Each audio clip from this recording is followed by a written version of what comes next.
Night fell over Sodom. Shadows stretched across the streets, but the deepest darkness did not come from the sky. It rose from the heart of the city. Two visitors arrived at dusk. They were not ordinary travelers. The text tells us they were angels. They came to the city gate where Lot was sitting. This detail matters. In the ancient world, sitting at the gate signified influence, civic participation, leadership. Lot was not merely surviving in Sodom. He had become part of its structure. But what kind of city was Sodom?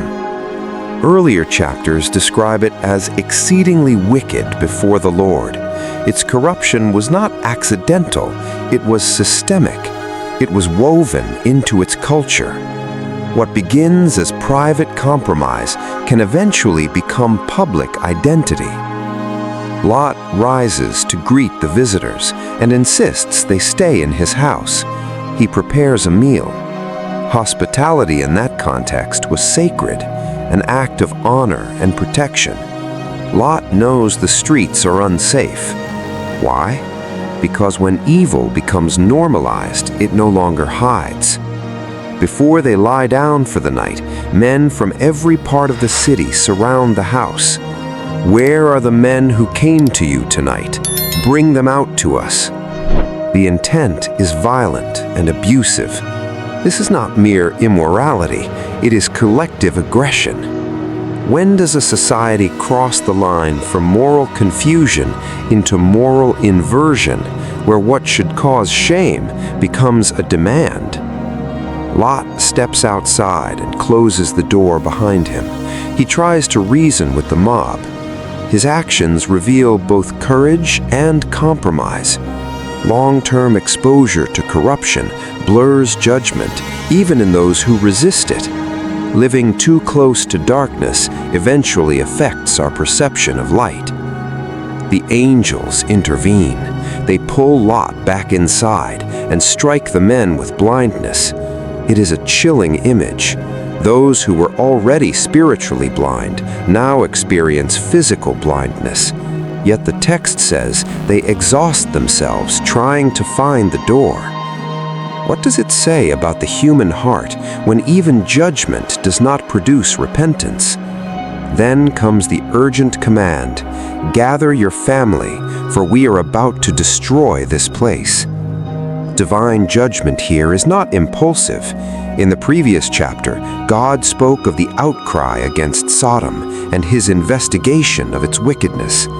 Justice is preceded by patience. Warning comes before wrath.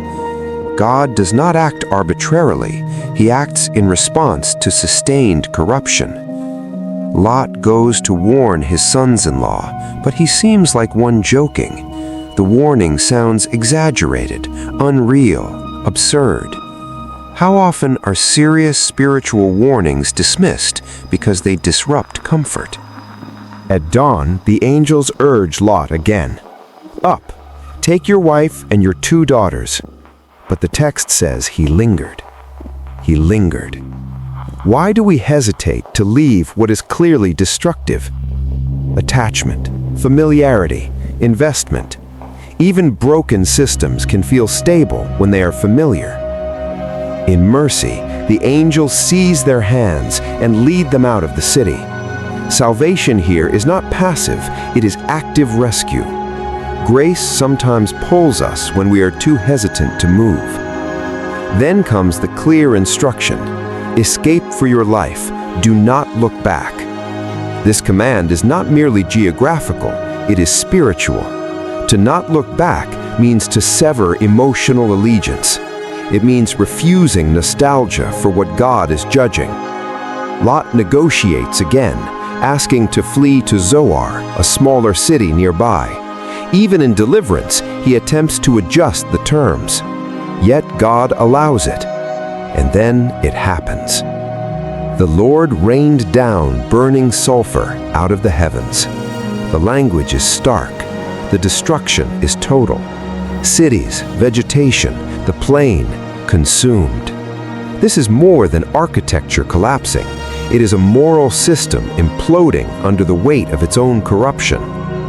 And in the midst of escape, tragedy strikes. Lot's wife looks back. The text is brief and devastating. She became a pillar of salt. Why did she look? Longing? Regret? Attachment? Doubt? Perhaps it was not merely a glance with her eyes, but a turning of her heart. It is possible to leave physically while remaining emotionally bound. Salt in that region symbolized desolation and permanence. She becomes a monument, not merely of disobedience, but of divided loyalty.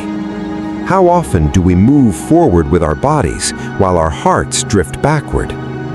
Meanwhile, Abraham rises early and looks toward the valley. He sees smoke rising like a furnace. The promise of judgment has been fulfilled. But the narrative closes with a powerful statement. God remembered Abraham and brought Lot out. Lot's rescue is directly linked to Abraham's intercession. Prayer reaches where presence cannot.